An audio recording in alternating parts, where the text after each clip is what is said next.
కొన్ని నిమిషాలు ఒక చిన్న వర్తమానాన్ని నేను మీ ఎదుట పంచుకుంటాను. జాగ్రత్తగా ఆ మాటలను ఆలకించవలసిందిగా ప్రభు పేరిట మీ అందరికీ నేను మనవి చేస్తూ ఉన్నాను. రోమీలకు రాసినటువంటి పత్రిక అపోస్తలుడైనటువంటి పౌలు గారు రాసినటువంటి రోమీలకు రాసినటువంటి పత్రిక 9వ అధ్యాయము 33వ వచనాన్ని ఒకరు చదవండి. ఇదిగో నేను అడ్డు రాతిని అడ్డు బండను సియోనులో స్థాపించుచున్నాను. ఆయన యందు విశ్వాసముంచువాడు సిగ్గుపరచబడడు. చాలు. చిన్న ప్రార్థన చేద్దాం. అందరూ తలలో వంచండి, కళ్ళు మూసుకోండి. మహాపరిశుద్ధుడా, ప్రేమ కలిగినటువంటి మా తండ్రి, జీవము కలిగినటువంటి మా దేవా, జీవాధిపతి, మీ ఘనమైనటువంటి ఉన్నతమైనటువంటి నామమును బట్టి మీకు వందనాలు, స్తుతులు, స్తోత్రాలు చెల్లిస్తూ ఉన్నాం. ఇదిగో ఈ యొక్క మా నాయన రాత్రికాల సమయంలో కొన్ని నిమిషాలు నీ మాటలను మేము ధ్యానించబోచు ఉండగా నాతోనూ మాతోనూ మీరు సూటిగా తేటగా మీరు మాట్లాడి మహిమ పొందమని ప్రార్థన చేస్తున్నాం. మమ్మల్ని బలపరచండి. ఘనమైనటువంటి నీ నామమును బట్టి నీకు కృతజ్ఞతలు చెల్లించుకుంటూ వినిపించబడేటువంటి మాటలు మా నాయన మా హృదయాంతరంగాలలో భద్రపరుచుకొని ప్రభువా జీవించుటకు సహాయము చేయమని యేసు నామం పేరట ఈ ప్రార్థన అడుగుచున్నాము పరమ తండ్రి, ఆమెన్. దేవునికి స్తోత్రం. మంచిది. క్రీస్తునందు ప్రియ దేవుని బిడ్డలారా, మనం చదివినటువంటి ఈ లేఖన భాగం చాలా అమూల్యమైనటువంటి లేఖన భాగము. వాక్యం ఏమని సెలవిస్తుందయ్యా అంటే, ఇదిగో నేను అడ్డు రాతిని అడ్డు బండను సియోనులో స్థాపించుచున్నాను అని, దానిని విశ్వసించినటువంటి వారు ఎన్నడూ కూడా సిగ్గుపడరు అని ప్రభు మాట్లాడుతూ ఉన్నారు. దేవునికి స్తోత్రం. ఇక అందరూ కూడా దయచేసి జాగ్రత్తగా ఈ మాటలను విందాం. ఈ మాటలు ఎవరి గురించి రాయబడినటువంటి సంగతులయ్యా అంటే, ప్రభు అయినటువంటి యేసుక్రీస్తుల వారి గురించి రాయబడినటువంటి సంగతులు. ఆయన గురించి ఏమని రాయబడ్డాయ్యా అంటే, ఆయన ఒక అడ్డు రాయిగా అడ్డు బండగా కనబడుచు ఉన్నారు. ఎలా ఉన్నారు? చెప్పండి. ఆయన ఒక అడ్డు రాయిగా అడ్డు బండగా కనబడుచు ఉన్నారు. ఈ రోజుల్లో చాలామందికి ఒక విషయం అర్థం కావడం లేదు. ఏమిటి ఆ విషయం అయ్యా అంటే, ఈ భూమి మీద సుమారుగా 200 దేశాలు ఉన్నాయి. ఈ భూమి మీద సుమారుగా 198 లేదా 200 దేశాలు ఉన్నాయి.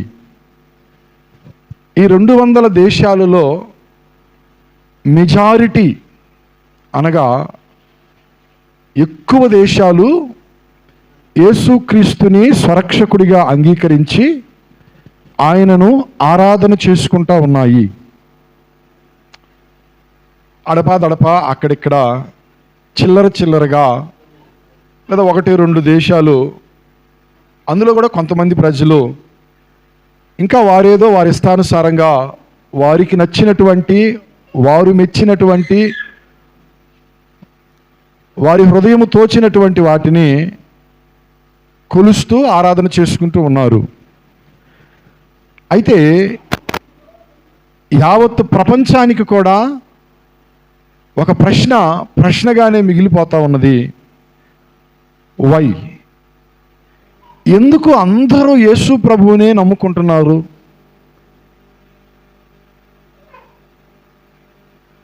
సంఘానికి వెలుపుట వారు కూడా ఆలోచన చేస్తారు, మా కులంలో చాలామంది నమ్ముకున్నారండి, లేదా మా మతంలో వాళ్ళు కూడా చాలామంది నమ్ముతున్నారండి, అసలు ఆయనలో ఉన్నటువంటి ప్రత్యేకత ఏమిటో, గొప్పతనం ఏమిటో అర్థం కావటం లేదండి అని రకరకాలుగా అనుకుంటూ ఉంటారు. ఏది ఏమైనప్పటికీ యేసు ప్రభువుని నమ్ముతున్నారు, ఆరాధన చేస్తున్నారు. దేవునికి స్తోత్రం. హల్లెలూయా. నువ్వు వెనక్కి కూర్చోమ్మ, కుదిరితే లేకపోతే వెనక్కి కూర్చో.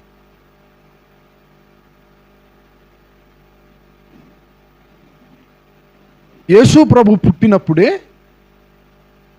ఆయన అప్పటికి 8 రోజుల పిల్లవాడు అనుకుంటాను. ఆయనను చూసినటువంటి ఒక వ్యక్తి ఒక మాట అన్నారు.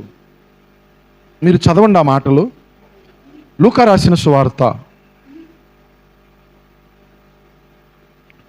లూకా రాసినటువంటి సువార్త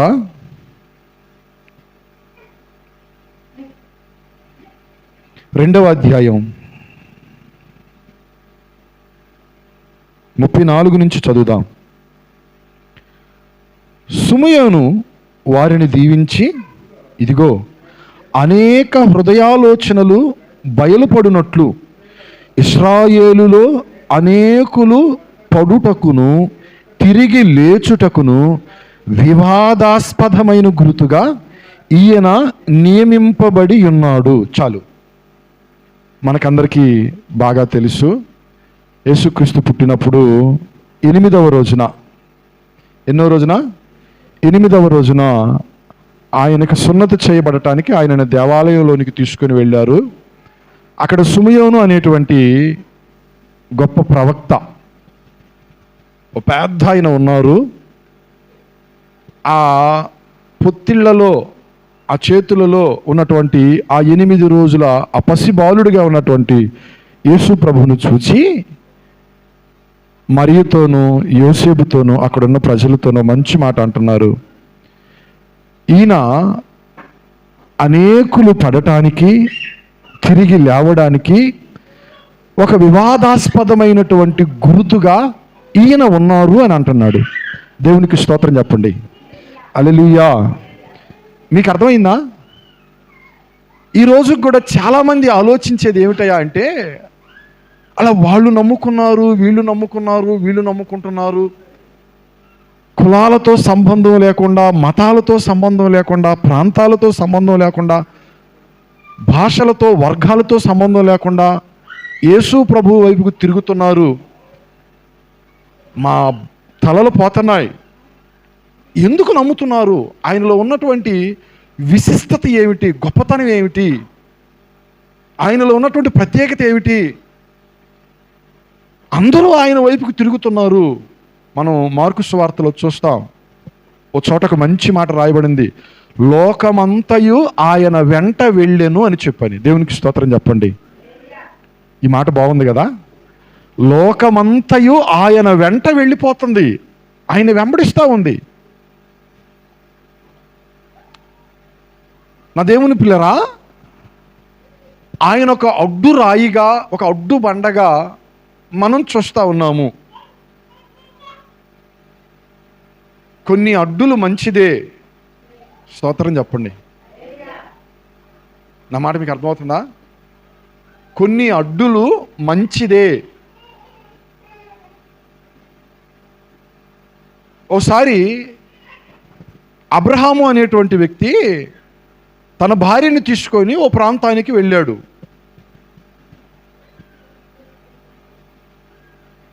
బ్రతుకు తెరువు కోసం బ్రతుకుదామని చెప్పానని వెళ్ళాడు.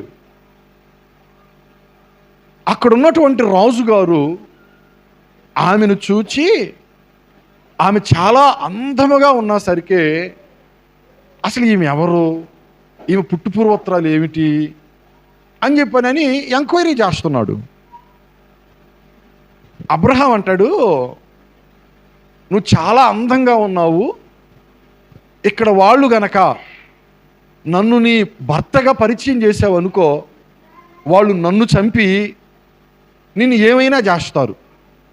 కనుక నువ్వేం చేస్తావంటే, నేనేమో నా చెల్లెలు అని చెబుతా, నేను నిన్ను అడిగితే మా అన్న అని చెప్పానని భార్యకి చెప్పాడు.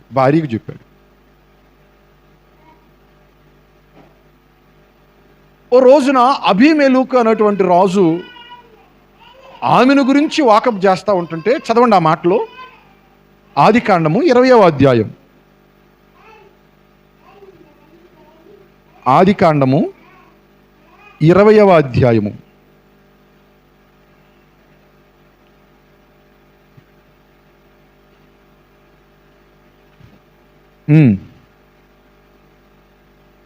ఇరవై అధ్యాయము 2వ వచనం.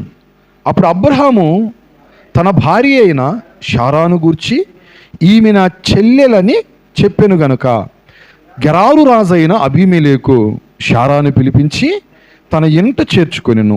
అయినను రాత్రి వేళ దేవుడు స్వప్నమందు అబీమెలెకు నొద్దకు వచ్చి, నీవు నీ ఇంట చేర్చుకొనిన స్త్రీ ఒక పురుషునికి భార్య గనుక ఆమె నిమిత్తము నీవు చచ్చిన వాడవు సుమా అని చెప్పెను.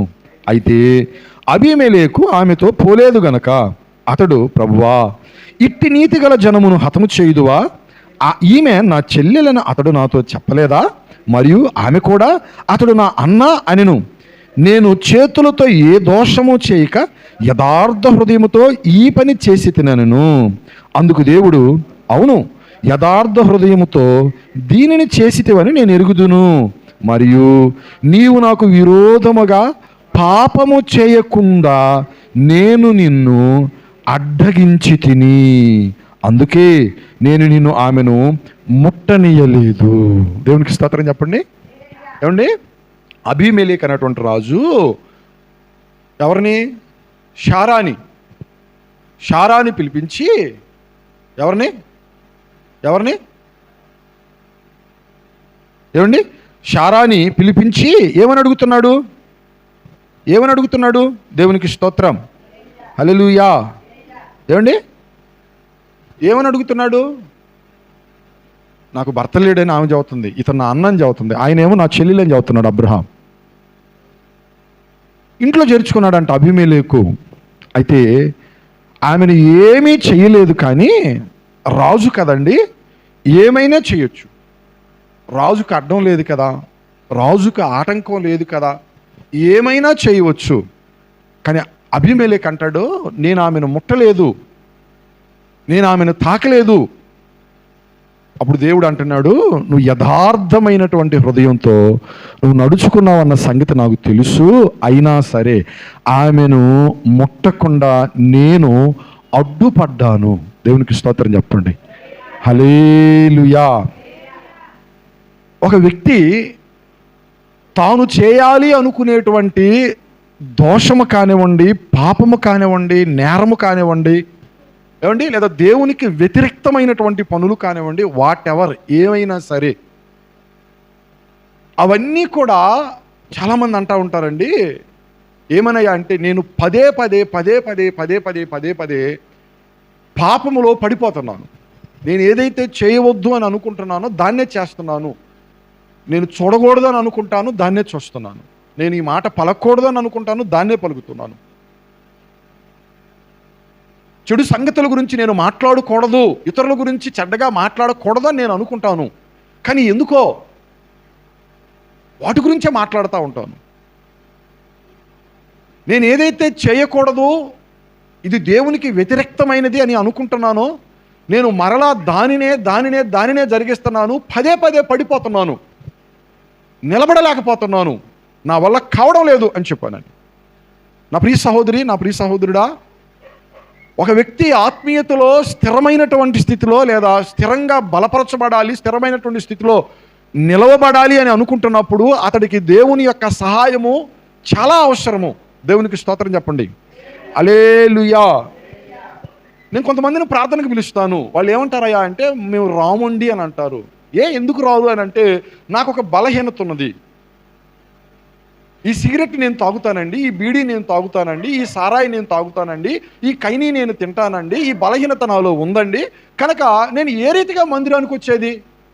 మానుకున్న తర్వాత వస్తానండి అని చెప్పని అంటూ ఉంటారు. సాధ్యమేనా? నా మాట మీకు అర్థమవుతుందా? నువ్వు లోకంలో ఉండి, నువ్వు సంఘానికి వెలుపుటు ఉండి, నేను సిగరెట్ మానుకోవాలనుకుంటున్నాను, నేను సారాయి మానుకోవాలనుకుంటున్నాను, నేను బ్రాందీ మానుకోవాలనుకుంటున్నాను, ఈ చుట్టలు తాగటం మానుకోవాలనుకుంటున్నాను, ఏమండి, సాధ్యమేనా? It's impossible. నీకు దేవుడు సహాయము చేయకుండా, దేవుడు నీకు తోడ్పాటును అందించకుండా నీ అంతటి నీవు ఏమండి మానుకోవాలని 2 రోజులు ప్రయత్నం చేస్తావు, తర్వాత మరలా 2 రోజులకే మరలా వాటి వైపు తిరిగేటువంటి వాళ్ళు కోకొలలుగా ఉన్నారు. మన ప్రయత్నానికి దేవుని యొక్క సహాయము చాలా అవసరము. ఏమండి, ఎప్పుడైతే మన ప్రయత్నానికి దేవుడి సహాయము తోడ్పాటు అందించిందో దానిని మనము సక్సెస్ఫుల్గా ఏమండి ముగించగలం. చాలామంది అనే మాట అదే, నాలో ఈ బలహీనత ఉందండి, నేను ఎలా మందిరానికి రాను, కనుక మానుకున్న తర్వాత వస్తాలని అంటారు. నీ వల్ల కాదు, నువ్వు ఎప్పటికీ మానుకోలేవు. ఏమండి, నువ్వు మందిరానికి వస్తూ నీలో ఉన్నటువంటి బలహీనత ఏమిటో నువ్వు గుర్తెరిగి దాని నుంచి ఏ రీతిగా బయటపడాలి, దాన్ని ఓవర్కమ్ ఏ రీతిగా చేయాలో నువ్వు ఆ దిశగా ఆలోచన చేస్తూ అడుగులు వేస్తూ ఉన్నట్లయితే, దేవుణ్ణి అడుగుతూ ఉన్నట్లయితే దేవుడు నీకు సహాయం చేస్తాడు. ఒకానొక దినాన సంపూర్ణంగా నువ్వు దానిని జయించగలవు.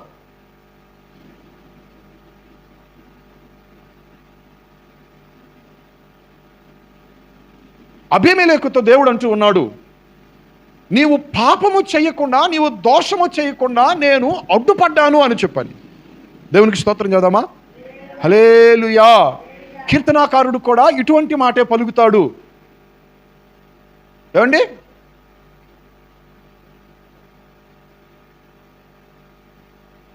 కనుక నా ప్రియమైనటువంటి సహోదరి, నా ప్రియ సహోదరులారా, దేవుడు పాపము జరగకుండా అడ్డుపడేటువంటి వాడు. దేవునికి స్తోత్రం చేద్దామా?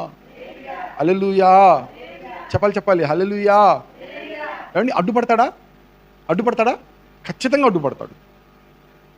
కావాలంటే మీరు చూడండి, ఏ వ్యక్తి అయినా సరే కాని పని చేసేటప్పుడు, కాని మాట మాట్లాడేటప్పుడు, కాని వాటిని జరిగించేటప్పుడు ఒకటి అడ్డుపడతా ఉండిద్ది. నువ్వు చేసేది తప్పు, నువ్వు మాట్లాడేది తప్పు, నువ్వు వెళ్ళే మార్గం తప్పు, నువ్వు అనుసరిస్తున్నటువంటి ఆ క్రమం తప్పు. ఏమండి, కాని మాటలు నీ నోటికి రానిస్తున్నావు, తప్పు. కాని త్రోవలకు నువ్వు వెళుతున్నావు, తప్పు. వెళ్ళకూడని చోటకి వెళ్ళి అక్కడ నిలబడుతున్నావు, తప్పు అని చెప్పని ఏమండి ఒక అంతరాత్మ లేదా ఒక ఆత్మ ప్రబోధ నీకు చేస్తానే ఉండిద్ది. అంటే మానవుడు ఏం చేస్తాడయ్యా అంటే వాటన్నిటిని కూడా ప్రక్కకు త్రోసి, వాటిని ప్రక్కకు నెట్టి దానిని జరిగించడానికి ప్రయత్నం చేస్తాడు. ఎంతమందికి అర్థమవుతుంది ఈ మాట? ఎంతమందికి అర్థమవుతుంది? ఏమండి, ఒక చిన్న ఎగ్జాంపుల్ మీకు అర్థం కావడానికి చెప్తా. నువ్వు ఒక సీరియల్ చూస్తున్నావు, నువ్వంటే నువ్వు కాదు, నువ్వు చూడవు నాకు తెలుసు. ఒక సీరియల్ చూస్తున్నారు ఒక విశ్వాసి. అప్పుడు ఏమండి, సీరియల్ చూస్తున్నావు, సినిమాలు చూస్తున్నావు అని చెప్పి నేను బోధించదా? చెప్పండి. బోధించదా? ఆత్మ బోధించదా? మనస్సులో భావం కలగదా? సమయాన్ని నేను దుర్వినియోగం చేస్తున్నానో, లేదా ఖర్చు చేయవలసిన దానికి సమయాన్ని ఖర్చు పెట్టకుండా అనవసరమైన వాటికి నేను సమయాన్ని ఖర్చు పెడుతున్నానో, దానిని ప్రక్కకు త్రోసి, దానిని ప్రక్కకు నెట్టి మానవుడు ఏం చేస్తున్నాడయ్యా అంటే వాటిని జరిగించడానికి ప్రయత్నం చేస్తాడు. దేవుడు ఖచ్చితంగా అడ్డుపడతాడు, అడ్డు చెవతాడు, అడ్డు కలిగిస్తాడు. ఏమండి, ఆయన ఎవరయ్యా అంటే పాపము చేయకుండా, పాపము జరగకుండా ఏమండి ఒక అడ్డుగా నిలిచేటువంటి వాడు. దేవునికి స్తోత్రం చెబుతారా? హల్లెలూయా. చెప్పాలి హల్లెలూయా. నెంబర్ 1, మరొక మాట నేను మీకు జ్ఞాపకం చేస్తాను. ఇశ్రాయేలీలు వెళ్ళకూడనటువంటి త్రోవలోనికి వెళ్ళారు, దేవునికి బహుగా కోపం తెప్పించారు. ఏమండి, దేవుని పిల్లలు అని పిలువబడేటువంటి ఇశ్రాయేలీలు వెళ్ళకూడనటువంటి త్రోవలోనికి వెళ్ళిపోయి దేవునికి బహుగా కోపాన్ని తెప్పించారు.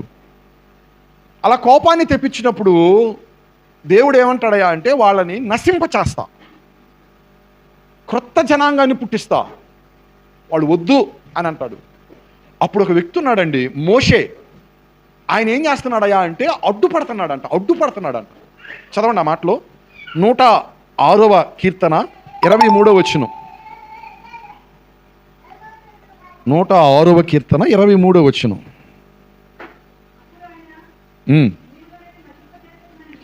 నేను వారిని నశింపజేసేదను అనెను, అయితే ఆయన వారిని నశింపజేయకుండానట్లు ఆయన కోపము చల్లార్చుటకై ఆయన ఏర్పరుచుకొనిన మోషే ఆయన సన్నిధిని నిలిచి అడ్డుపడెను.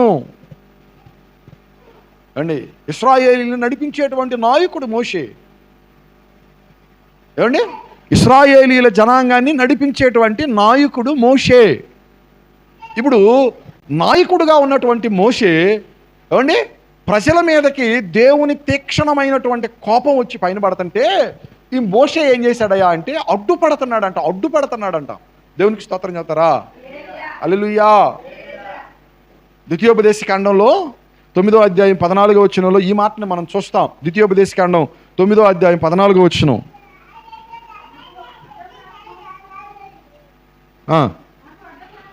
నాకు అడ్డము రాకుము, నేను వారిని నశింపజేసి వారి నామమును ఆకాశము క్రింద నుండకుండా తుడుపు పెట్టి నిన్ను వారికంటే బలముగల బహుజనముగా చేసేదనని నాతో చెప్పగా.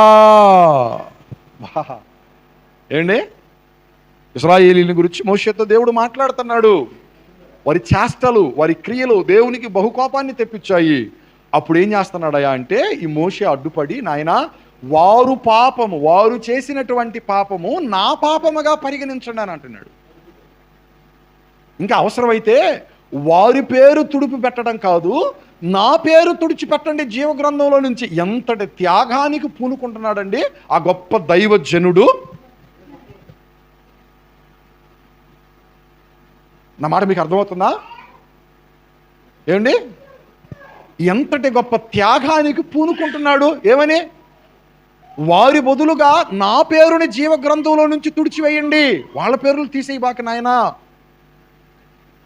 ఆ కోపం ఏదో నా మీదకి రానివ్వండి, వాళ్ళ మీదకి కాదయ్యా అని చెప్పనని మోషే ఇశ్రాయేలీయుల మీదకి దేవుని కోపము రాకుండా, దేవుని శిక్ష రాకుండా అడ్డుపడుతున్నాడు. దేవునికి స్తోత్రం చెప్పండి. హల్లెలూయా.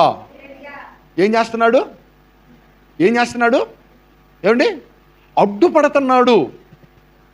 దేవుని ప్రజల మీదకి కోపము రాకుండా ఏమండి ఆ దైవజనుడు అడ్డుపడుతున్నాడు. నా ప్రియమైనటువంటి సహోదరి, నా ప్రియ సహోదరులారా, దేవుని సేవకుడు అంటే ఎవరయ్యా అంటే ఏమండి ప్రజల క్షేమాన్ని నిరంతరము కోరుకునేవాడు, సంఘ క్షేమాన్ని నిరంతరము కోరుకునేటువంటి వాడు, సంఘ క్షేమము కోసం నిరంతరము కూడా కన్నీరు కార్చేవాడు, ప్రార్థన చేసేటువంటి వాడు, అంగలార్చేటువంటి వాడు, ఉపవాసం ఉండేటువంటి వాడు. ఏమండి, ఎవరయ్యా అంటే దేవుని సేవకుడు. అందుకే మీ ఆధ్యాత్మిక జీవితంలో మీరు ఎప్పుడు కూడా దేవుని సేవకుడిని మరిచిపోకూడదు. దేవునికి స్తోత్రం చెప్పండి. హల్లెలూయా. నీ అభివృద్ధిని ఆకాంక్షించేటువంటి వాడు ఎవరయ్యా అంటే దైవ సేవకుడు. ఏమండి, నీ మేలును కోరుకునేవాడు ఎవరయ్యా అంటే దేవుని సేవకుడు. ఒకవేళ నువ్వు కన్నీరు గారుస్తున్నావు అనుకో, నీ కన్నీటిని, నీ బాధను పంచుకునేవాడు దేవుని సేవకుడు.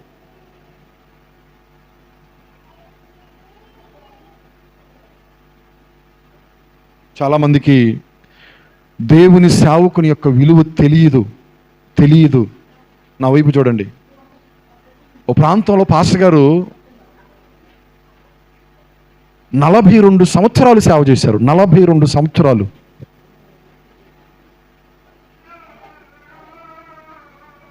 ఆ దైవజనుడు చనిపోయిన తరువాత ఏమండి 42 సంవత్సరాలు సేవ చేసినటువంటి ఆ దైవజనుడు చనిపోయిన తర్వాత ఆ దేవుని సేవకుడు గురించి ఆ సంఘంలో ఉన్నటువంటి వాళ్ళందరూ కూడా, మా పాస్టర్ గారు చాలా మంచోడండి, మా పాస్టర్ గారు మా కొరకు కన్నీరు గార్చాడండి, మా పాస్టర్ గారు మా కోసం అది చేశాడండి అని చెప్పారని చెబుతా ఉన్నారు. మంచిది. ఆ పాస్టర్ గారు బ్రతుకున్నటువంటి దినాల్లో ఏ రోజు కూడా ఆ సేవకుడు గురించి ఆలోచన చేయలేదట. నా మాట జాగ్రత్తగా వినాలి.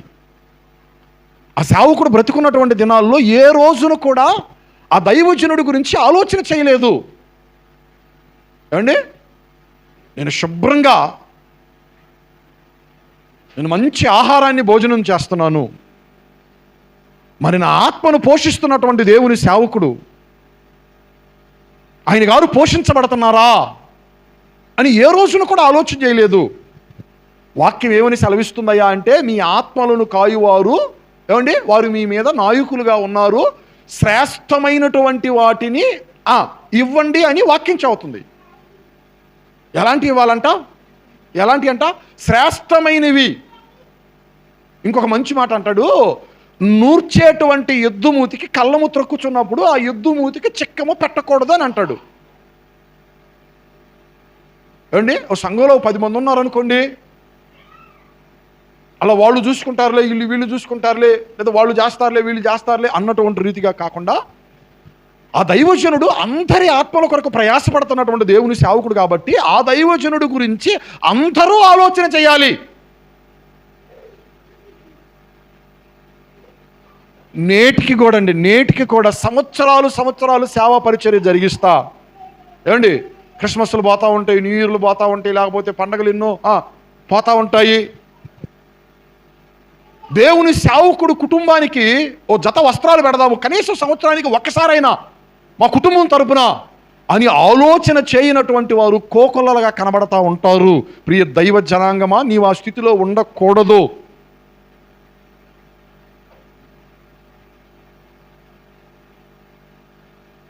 ఎందుకో చెప్పనా ఏమండి, నిరంతరము దేవుని సేవకుడు నీ మేలుని ఆకాంక్షించేటువంటి వాడు. దేవునికి స్తోత్రం చెప్పండి.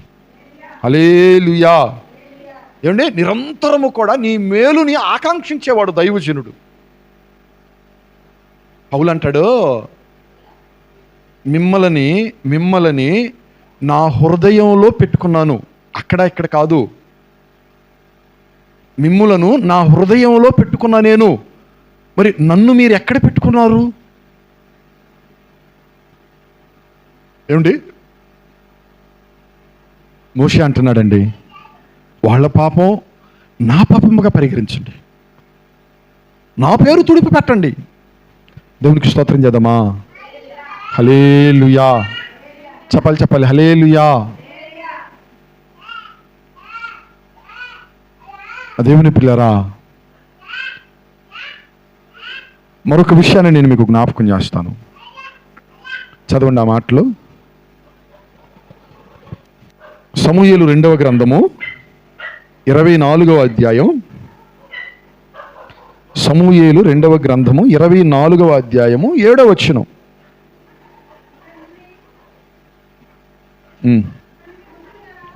అక్కడి నుండి ఏం చదువుతున్నారు? క్షమించాలి, సమూయేలు 1వ గ్రంథం 24వ అధ్యాయం 7వ వచనం. ఈ మాటలు చెప్పి దావీదు తన జనులను అడ్డగించి సౌలు మీదికి పోనీయక వారిని ఆపెను. ఏమండి, మనకు బాగా తెలుసు, సౌలు దావీదుని చంపాలి అని చెప్పని ప్రయత్నిస్తున్నటువంటి రోజులు ఆ రోజులు. అటువంటి రోజుల్లో తన ప్రాణాలను కాపాడుకోవడం కోసం దావీదు అనేక చోట్లకు వెళ్ళి తలదాచుకుంటా ఉన్నాడు. ఒకసారి కెయిలా అనేటువంటి ప్రాంతానికి వెళ్ళాడు. కెయిలా అది అడ్డుగడియలు కలిగినటువంటి ప్రాంతం. ఇక లోనకు పోతే ఏమండి మూతేసి పట్టుకోవచ్చు అని చెప్పానని సౌలు కానివ్వండి, తన పనివారు కానివ్వండి, కెయిలా ప్రాంతానికి వెళ్ళిపోతున్నారు. అడ్డుగడియలు కలిగినటువంటి ప్రాంతంలో దావీదు చిక్కుబడిపోయాడు. ఇక మనం పట్టుకుందాము అని చెప్పానని ఆలోచన చేయండి. కానీ శత్రువు చేతికి చిక్కకుండా దావీదు ప్రార్థన చేస్తున్నాడు, అయ్యా నన్ను ఈ కెయిలా ప్రాంత ప్రజలు కాపాడతారా, వీళ్ళకి నేను మేలు చేశాను కదా అని చెప్పానంటే వాళ్ళే నిన్ను పట్టిస్తారు అని చెప్పన్నాడు దేవుడు. మరి నేను ఎక్కడికి వెళ్ళి దాక్కోవాలి? నువ్వు ఎక్కడికి వెళ్ళగలవో అక్కడికి వెళ్ళిపో అని చెప్పన్నాడు. అప్పుడు దావీదు ఎక్కడికి వెళ్ళగలడో అక్కడికి వెళ్ళిపోయాడంట. ఎక్కడికి వెళ్ళాడు? ఏమండి, మహోన్నతుని రెక్కల చాటులోనికి వెళ్ళాడు. దేవునికి స్తోత్రం చెప్పండి. హల్లెలూయా. చెప్పండి హల్లెలూయా. మీరు చూడండి, మీ ఇళ్ళ ముందు పిల్లలు కలిగినటువంటి తల్లి కోడి పిల్లలు అన్నీ కూడా శుభ్రంగా ఒక చోట మేస్తా, తలా ఒక దిక్కును మేస్తా ఉంటాయి. ఏదైనా ఆపద సంభవించబోతుంది అన్నప్పుడు ఏమండి ఆ పిల్లలే అరిచినా లేదా ఆ తల్లి పసిగట్టిన వెంటనే ఒక కేక వేసిద్ది, పిల్లలన్నీ కూడా దాని రెక్కల నీళ్ళలోనికి వచ్చేస్తాయి. రెక్కలతో ఆ పిల్లలన్నింటినీ అది కప్పి ఏమండి వాటికి ఏ ప్రమాదము కూడా కలగకుండా అడ్డుపడిద్ది. దావీదు మీదకి సౌలు ఏమండి ప్రాణాలు తీయాలి అని వస్తున్నప్పుడు దేవుడు అడ్డుపడ్డాడు. ఒకానొక సందర్భంలో సౌలు ప్రాణాలు తీయటానికి ప్రజలందరూ కూడా ఉవ్విళ్ళూరుతున్నారట. అయ్యా నీ కీడుని తలపెట్టిన వాడే కదా అతను అని చెప్పానని. అప్పుడు దావీదు ఏం చేశాడయ్యా అంటే, నాకు కీడు తలపెడుతున్నాడు, కీడుకు ప్రతి కీడు చేస్తాను అని చెప్పాను అనుకోలేదు. దేవుని వాక్యం సెలవిస్తుంది, కీడుకి ప్రతి కీడు చెయ్యొద్దు. ఏమండి ఎవరైనా నీకు కీడు తలపెడితే వాళ్ళకి ప్రతి కీడు చేయడానికి పూనుకోబాకు.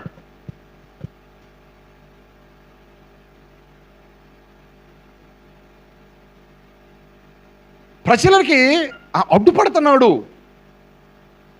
సౌలు ప్రాణాలు తీయకుండా అడ్డుపడుతున్నాడు. ఎందుకు అడ్డుపడుతున్నాడు? ఓ మంచి మాట అంటాడు దావీదు. ఏమని? అభిషేకించబడినటువంటి వాణిని ఏం చేయకూడదంట? ముట్టకూడదు అంటాడు. ఎంత మంచి మాట ఏమండి? అభిషేకించబడినటువంటి వాణిని ముట్టకూడదు.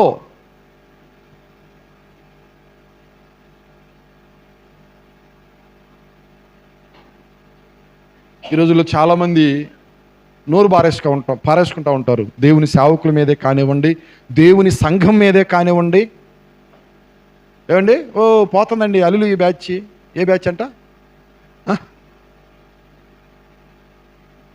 నోరు పారేసుకుంటూ ఉంటారు. అది చాలా తప్పు అది. ఎందుకయ్యా అంటే ప్రభు వాక్యం సెలవిస్తుంది, మిమ్ములను ముట్టేటువంటి వాడు ఎవరిని ముడుతున్నారంట? దేవుని యొక్క కనుగుడ్డును ముట్టువానితో సమానుడు అని. నా ప్రియ సహోదరి, నా ప్రియ సహోదరుడా, ప్రాణాపాయము నీకు కలగకుండా, ప్రాణహాని నీకు కలగకుండా నా దేవుడు ఆయన రెక్కల నీడలో నిన్ను దాస్తూ ఆయన అడ్డుపడుతున్నారు. దేవునికి స్తోత్రం చెప్పండి. హల్లెలూయా. మరొక అనుభవాన్ని నేను మీకు జ్ఞాపకం చేస్తాను. చదవండి, ఆ మాటలు చదవండి.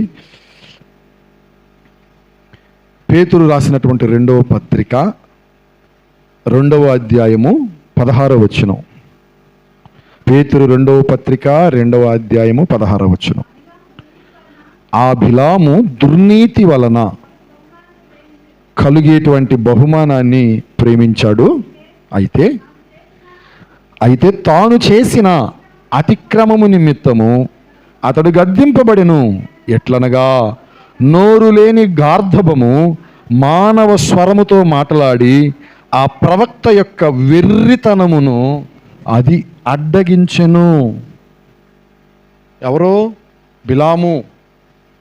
మనకి బాగా తెలుసు. బాలాకు అనేటువంటి రాజు ఇశ్రాయేలీని శపించాలి అని చెప్పానని ఏమండి బిలాముని కూలికి మాట్లాడుకుంటే మొదటేమో దేవుణ్ణి అడిగి వస్తాను అని చెప్పాను అన్నాడు. దేవుడు వెళ్ళొద్దు అని అన్నాడు. అప్పుడు బిలాం ఏం చేశాడా అంటే, నేను రాను అని చెప్పాను అన్నాడు. నా దేవుణ్ణి అడిగాను, ఆయన వెళ్ళొద్దు అని అన్నాడు కనుక నేను రాను అని చెప్పాను అన్నాడు. మరలా రెండవసారి వచ్చి అడుగుతా ఉంటాండి, నేను మరలా దేవుణ్ణి అడుగుతాను అని చెప్పానని మరలా ఆయన అడగటం ప్రారంభించాడంట. దేవుడు ఒకసారి అవును అని, మరొకసారి కాదు అని, లేదా ఒకసారి కాదు అని మరొకసారి అవును అని అనేవాడు కాదు కదా. దేవుడు ఎప్పుడు కూడా అవునంటే అవును, కాదంటే కాదు అని అనేవాడు. ఆయన అవునంటే అవును, ఆయన కాదంటే కాదు. Praise the Lord. హల్లెలూయా. అంటే దేవుణ్ణి పరీక్షించకూడదు. దేవుడు మానవుల్ని పరీక్షిస్తాడు కానీ దేవునికే పరీక్షలు పెట్టకూడదు. దేవుణ్ణి శోధించకూడదు. బిలాము పదే దేవుని దగ్గరికి వెళతా ఉంటే వెళ్ళు అని చెప్పాను అన్నాడంట. ఆ వెళుతున్నప్పుడు ఆ గాడిదే మాట్లాడుతూ ఉంది, ముందుకు నడవకపోతే ఎందుకు నడవటం లేదని కొడుతున్నాడు. నన్ను ఎక్కినప్పటి నుంచి ఎప్పుడన్నా ఇలా జరిగిందా ఎదురుగా ఎవరున్నారో చూడు, నీకు కనపడదులే. ఎందుకు? కన్నులు మూసుకుపోయినాయి. వాక్యంలో ఇదే మాట ఉంది, కన్నులు మూసిన వానికి ఏమండి కన్నులు ఏమండి మూయబడిన కన్నులు తెరవబడ్డాయి అంట. అప్పుడు అంటాడు, కన్నులు తెరవబడిన వానికి వచ్చిన దేవోక్తి అని చెప్పానని. దేవునికి స్తోత్రం, హల్లెలూయా. అప్పుడు దాకా ఏమైనాయి? మూయబడ్డాయి. దేనిని అడ్డగించబడుతుందయా అంటే వెర్రితనము, వెర్రితనము, వెర్రితనము, బిలాము యొక్క వెర్రితనము. ఏమండి? వెర్రితనము అనేటువంటిది అడ్డగించబడాలి. నా మాట మీకు అర్థమవుతుందా? వెర్రితనము అనేటువంటిది అడ్డగించబడాలి. కొంతమంది ఉంటారు వెర్రివారు. ఏమండి? వెర్రివారు. వెర్రివారు అంటే పిచ్చోళ్ళు కాదు. చాలామంది తెలియక ఎర్రోడు ఎర్రోడు అని అంటూ ఉంటారు. తాను పట్టినటువంటి దానికి మూడే కాళ్ళు అన్నట్లుగా ఏమండి సత్యమేమిటో గ్రహించకుండా సత్యాన్ని గురించి బోధిస్తున్నా సరే ఓ చెవిటి పాములకు మళ్ళీ వ్యవహరించేటువంటి వారు మనకు అక్కడక్కడ తారసపడతా ఉంటారు.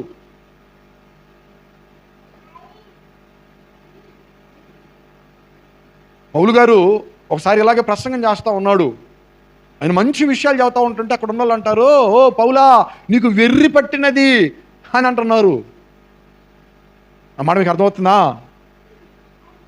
ఏమండి? ఆయన ఏమో ఆధ్యాత్మికమైనటువంటి సంగతుల గురించి ఆయన మాట్లాడుతున్నారు.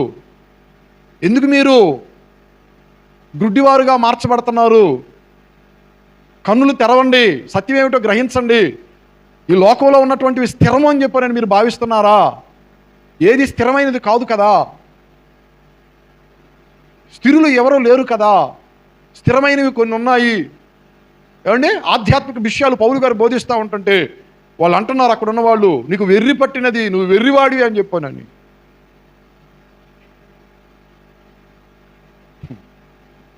నా ప్రియ సహోదరి, నా ప్రియ సహోదరుడా, వాక్యం సెలవిస్తూ ఉన్నది కొంతమందికి నశించిపోయేటువంటి వారికి దేవుని అన్నా, దేవుని గురించినటువంటి సంగతులన్నా, దేవుని విషయాలన్నా, మందిరం అన్నా, ప్రార్థన అన్నా ఎలా కనబడతాయి అంట? నశించిపోయేటువంటి వారికి వెర్రితనముగా కనబడతాయి అంట. వెర్రితనముగా. అర్థమవుతుందా? ప్రార్థన చేసుకునే వాళ్ళని ఒక వెర్రోళ్ళు అనుకుంటా ఉంటారు కొంతమంది.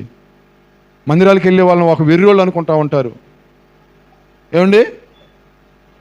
యేసు ప్రభువుని ఆరాధన చేసుకున్నటువంటి వాళ్ళు ఒక వెర్రోళ్ళు అనుకుంటా ఉంటారు కొంతమంది.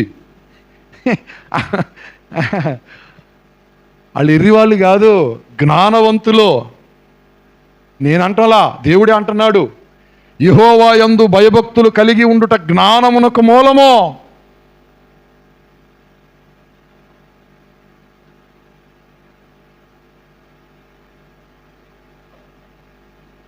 ప్రతి వెర్రితనము కూడా అండి అడ్డగించబడాలి. ఇంకొక మాట జ్ఞాపకం చేస్తా. తెస్సలోనీయులకు రాసినటువంటి 2వ పత్రిక 2వ అధ్యాయము 6-7 వచనాలు. తెస్సలోనీయులకు రాసిన 2వ పత్రిక 2వ అధ్యాయం 6-7 వచనాలు. కాగా వాడు అనగా అపవాది తన సొంత కాలమందు బయలుపరచబడవలెనని వానిని అడ్డగించున్నది ఏదో అది మీరు ఎరుగుదురు.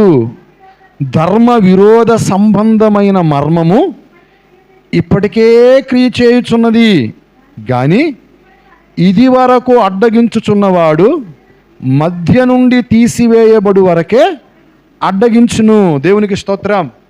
ఎంత మంచి మాటో. వాడు తన సొంత కాలమందు బయలుపరచబడవలెనని వానిని అడ్డగించున్నది ఒకటి ఉన్నది. ఎవడవాడు? అపవాది. ఏమండి? అపవాది. వాడికి ఒక కాలం ఉన్నది. ఏమిటా కాలం? మీరు గెరాసేనుల దేశంలో దయ్యము పట్టినవాడు అక్కడ ఉన్నాడు. వాడి దగ్గరికి యేసు ప్రభు వెళ్ళాడు. యేసు ప్రభు వెళ్ళంగానే యేసు ప్రభువుని చూసి వాడిలో ఉన్న దయ్యాలు ఏమన్నాయి? సర్వోన్నతుడైన దేవుని కుమారుడా మాతో నీకేం పని? చూశారండి, దెయ్యాలు యేసు ప్రభుతో ఏమని మాట్లాడుతున్నాయో, మాతో నీకేం పని, వాడితో ఆయనకేం పని? అర్థమవుతుందా? వాటితో ఆయనకేం పని? ఆయనకేం పని లేదు. తర్వాత ఒక మాట అంటాయి, ఏమని? మా కాలము రాక మునుపే. ఏ కాలము? మా కాలము రాక మునుపే మమ్మల్ని నశింపజేయ వచ్చితివా. మాకు కాలం ఉంది, ఆ టైం దాకా ఆగండి. ఏమండి? అందుకే యేసు ప్రభు ఒక మాట అంటాడు, నీ మీద కురిపిస్తున్నాను ఫైర్. ఏంటిది? చెప్పండి. ఏంటిది? ఏం గురిపిస్తున్నాను? నీ మీద అగ్ని గురిపిస్తున్నాను, నీ మీద మంట గురిపిస్తున్నాను. కాలిపో కాలిపో కాలిపో కాలిపో కాలిపో కాలిపో కాలిపో అంటే ఏమంటే అయ్యి కూడా అమ్మో కాలిపోతున్నా. ఈ వాక్యం తెలియనటువంటి, ఈ భ్రమపరిచేటువంటి భ్రమగాళ్ళ మాయలలో చిక్కుకోబాకండి. యేసు ప్రభువుకి చేతగాకనా? ఏమండి, నా మాట మీకు అర్థమవుతుందా? మీకు ఎంతమందికి అర్థమవుతుంది? ఇప్పుడు యేసు ప్రభు ఉన్న కాలం నుంచి దురాత్మలు ఉన్నాయి కదా. మరి ఆయన దగ్గర నుంచి ప్రారంభించుకుంటే దేంట్లోకి, నరకంలోకి పంపిట్టు దురాత్మల్ని. అర్థమవుతుందా? పౌలు గారి కాలం వచ్చేసరికి దురాత్మలు ఉండేవి అసలు. అన్నిటిని నరకంలో బంధించేస్తే అయిపోయేది కదా. కానీ స్టిల్ నౌ నేటి సమాజం, నేటి బోధకుల వాటికి ఏమండి, అదేమంటే ఎవరైనా దెయ్యం పట్టినటువంటి వాళ్ళు వచ్చారంటే కాలిపో కాలిపో కాలిపో కాలిపో కాలిపో అని కాల్చిపడేస్తున్నారు. నా మాట మీకు అర్థమవుతుందా? ఒక్కొక్క సేవకుడు కనీసం ఒక 100 దెయ్యాలని కాల్చినా అసలు ఇప్పుడు ఉండేయా? ఇప్పుడు నెహెమ్యా ఇప్పుడు ఉండేయా? ఏదో చెప్పేస్తున్నాం, బోధించేస్తున్నాం. స్టేజీల మీద మీరు చూస్తూ ఉంటారు, కాలిపోతున్నాను మంట కాలిపోతున్నాను. వాడు మహామాయగాడు. ఎవడాడు? వాడు మహానటనగాడు, మహామాయగాడు. వాడికే నువ్వు యాక్టింగ్ నేర్పిస్తావు. యేసుప్రభుకి చేతకాకనా? ఏమండి?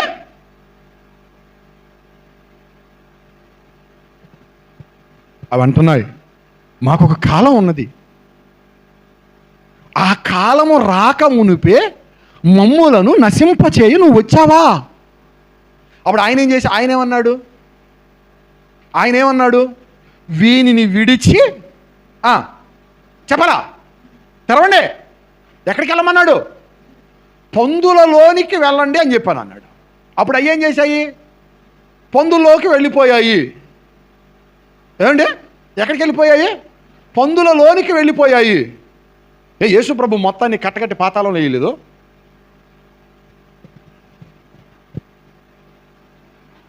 ప్రకటన గ్రంథంలో మంచి మాట, అపవాదికి సమయం కొంచెమే నన్ను చెప్పని ఎరిగి పైనుంచి కిందకి వచ్చాడు. ఏమండి? భూమి నీకు శ్రమ, సముద్రమా నీకు శ్రమ అని చెప్పానంట. విరామం లేకుండా వాడు పని చేస్తున్నాడు.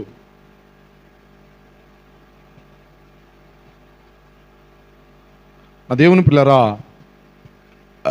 వానిని అడ్డగించునది ఏమండి? ఆయన మధ్య నుండి తీసివేయబడు వరకే అడ్డగించునని చెప్పానంటున్నాడు. ఈ రోజున యావత్తు ప్రపంచం కూడా ఎవరి చేతులలో, ఎవరి గుప్పిట్లో ఉందయ్యా అంటే అపవాది చేతులలో. యేసుప్రభు అన్నాడు, వాడు ఈ లోకానికి అధికారి, ఈ లోకాధికారి వచ్చుచున్నాడు అని చెప్పాను అన్నాడు. వాడికి ఎక్కడిది అధికారం అని అడగబాకండి. మానవులే వాడికి అధికారాన్ని ఇచ్చారు. మానవుడే ఇచ్చాడండి వాడికి అధికారం. మమ్మల్ని ఏలరా, మమ్మల్ని ఆడించరా అని చెప్పానని మానవుడే ఇచ్చాడు వాడికి అధికారం. అది నాకు అప్పగించబడి ఉన్నదన్నాడు వాడు అపవాది. ఈ లోకమును, వైభవము, రాజ్యము, వాటి మహిమ మొత్తం నాదే అన్నాడు. ఎక్కడిదే? నాకు అప్పగించబడి ఉన్నది అన్నాడు. ఎవరు అప్పగించారు? దేవుడిచ్చాడా? నో.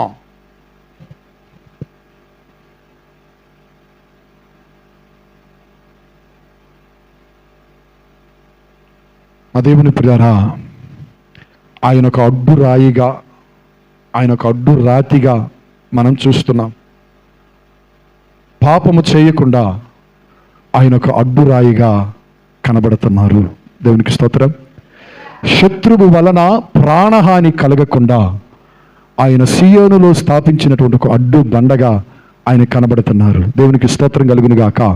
హల్లెలూయా.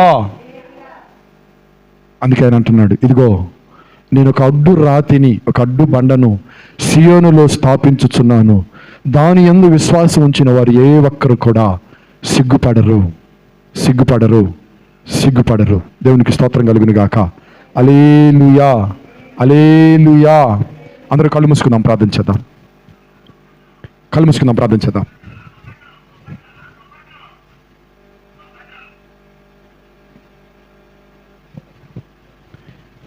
ఒక 5 నిమిషాలు అందరూ కూడా ప్రార్థనలో ఉండండి. దేవుని